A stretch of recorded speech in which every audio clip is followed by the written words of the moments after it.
Surabaya Mengaji.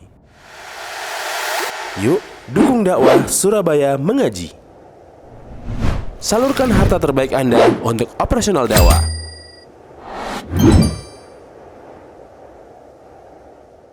Apabila seorang rawi dia muttaham dalam agamanya, maka hadis itu bisa tertolak.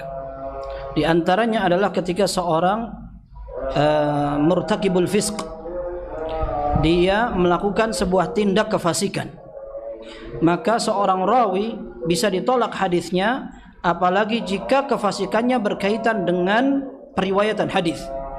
Yang paling berat adalah ketika seorang pernah berdusta.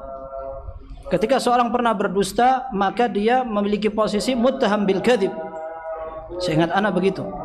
Jadi orang ketika pernah kedapatan berdusta, maka dia mendapat gelar julukan muttaham bil kadzib, tertuduh sebagai seorang pendusta. Tapi kalau pernah kedapatan dia berdusta di atas nama Nabi sallallahu alaihi wasallam sekali saja, maka dia dikatakan kadzab, pendusta. Karena Nabi sallallahu alaihi wasallam mengatakan, "Fa innal kadziba alayya laisa kakadzibin ala ghairi." Karena berdusta atas namaku tidak sama dengan berdusta selain atas nama Nabi sallallahu alaihi wasallam. "Wa man haddatsa anni bi haditsin yura annahu kadzib fa huwa ahadul kadzibain."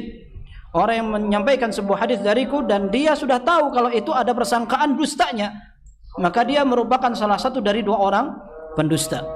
Maka ketika seorang memiliki sifat seperti itu, maka dia bisa ditolak riwayatnya.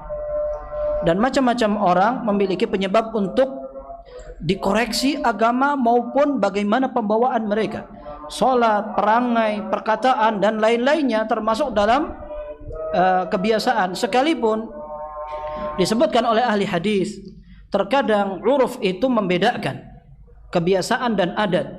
Bahkan pendapat fikih juga bisa berbeda dalam memberikan penilaian. Contoh misalkan ada yang disebut oleh ahli hadis namanya syurbun nabidh.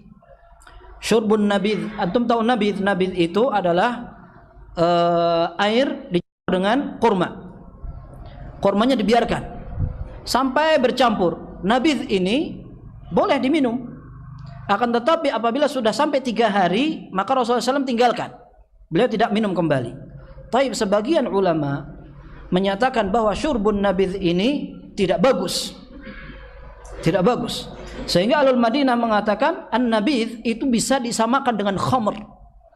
Sehingga kalau ada ahli hadis minum nabidh yang sudah tercampur yang sudah tercampur dan sudah 3 hari, maka dia ditolak hadisnya karena dia melakukan keharaman. Tapi penduduk Kufah mereka mengatakan nabidh tidak sampai seperti khamr, beda saja. Sekalipun memang ada tingkat kemabukannya, akan tetapi tidak bisa disamakan dengan khamr. Sehingga penilaian seorang ahli hadis dalam hal ini bisa berbeda. Apalagi kalau antum pelajari, sebagian ahli hadis ada yang galak. Jadi penilaiannya keras sekali.